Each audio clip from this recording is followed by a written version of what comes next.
getting ready for your first in-car lesson, and we're here to help. Myself, as well as all the parents and teens in this program, have been through what you're about to begin, so we're here to offer some additional tips to go along with the in-depth main program footage. You can print out pre-drive and drive packets for each lesson. These include checklists and thorough step-by-step procedures that let you know what you should practice and when you should practice it. Tips for this lesson go along with section number 1. For the safety of you and your student, perform all the driving tasks in this lesson in a traffic and obstacle-free environment, such as an empty parking lot. Allowing an inexperienced driver to practice these tasks on the roadway is extremely dangerous and not recommended. Begin every lesson by reviewing important pre-driving tasks, such as checking the area around the outside of the vehicle for broken glass and other hazards. Lesson 1 of the main program includes an eye-opening exercise to practice with your student. Other pre-driving tasks include checking under the hood and identifying the most basic elements, making proper seat belt, and headrest adjustments, and adjusting mirror settings. The most effective mirror setting is the blind spot and glare elimination setting, or BGE. You can see how to achieve the BGE in Lesson 1 of the main program. Once your student has completed all of the pre-drive tasks, they're ready to start the car, but only if they familiarize themselves with all the symbols and warning lights and what each of them mean.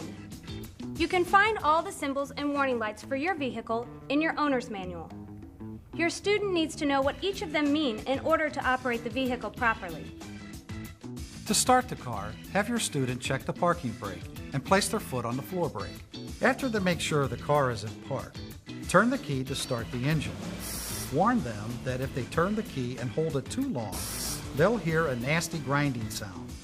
Once the vehicle is started, have your student identify and practice using operating control devices, such as the steering wheel, turn signal lever, vehicle lights, and gear selector. They need to have a good knowledge of how these controls work before driving anywhere. If they don't, sit in the car with them and discuss how each works. Once your teen is ready to put the car in drive, begin with the most basic driving tasks at slow speeds, approximately 10 miles per hour. They must become comfortable with these tasks at slower speeds before entering the roadway in future lessons. One of those tasks is starting and stopping smoothly. Just as my dad taught me, you want to teach your teens the pivot method. Many teens begin driving by lifting their foot completely off the floor when transitioning from the accelerator to the brake and vice versa. Make sure they keep the heel of their foot on the floor while they use the top of their foot to pivot back and forth. With time, this will help eliminate any jerkiness. You should also stress slow, gradual acceleration and braking. In addition to making the ride a lot smoother, this allows the vehicle to maintain proper balance.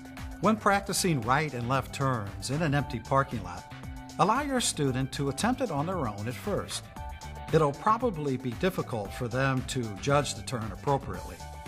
I found that Adam responded well to watching me make the same turns.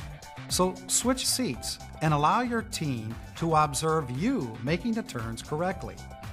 When they're making the turn, stress to them the importance of looking where they want the car to go as opposed to staring at the items they're trying to avoid. One of the biggest problems for new drivers is taking curves at inappropriate speeds.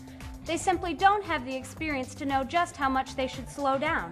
So tell them early and often of the dangers and teach them the proper way to handle curves. Explain that all braking should take place before the curve.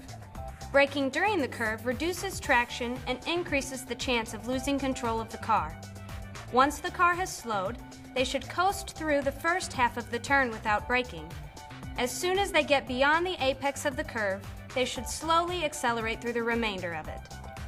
There are two main steering techniques used by drivers. One is the hand-to-hand method.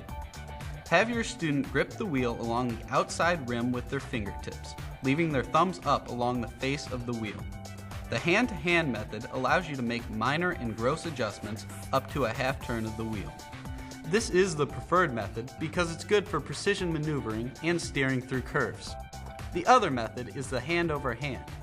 One hand grasps the wheel and pushes the wheel up, over, and down. At the same time, the other hand releases the wheel and passes across the forearm to grip the wheel on the far side. This hand then pulls the wheel up, over and down. While this is a popular method of steering, it exposes you to additional risk of injury to arms, hands, and face if the airbag deploys. It also increases the likelihood of losing control of your vehicle and running off the road. Once you're finished for the day or just taking a break, make sure your student stops and secures the vehicle properly. Have them find an appropriate parking space and set the parking brake. Then place the car in park and turn off any accessories, especially headlights, if they are using them. Next, turn the ignition switch to off and take the keys out. After removing their seatbelt, make sure your student checks for traffic outside of the car before opening the door. Remind them to lock their doors.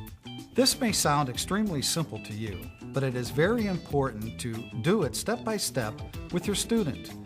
If all this becomes a habit, they're less likely to leave their headlights on or lock their keys in the vehicle or get something stolen from it. In the end, something so simple can make them a lot safer. You can change the order in which you complete the drive packets, but make sure your student completes all of the tasks and repeats them as necessary. Before moving on to In-Car Lesson 2 and entering the roadway, your student must be able to complete these basic tasks safely and comfortably. You're not doing anyone any favors by allowing your teen on the street before they're road ready.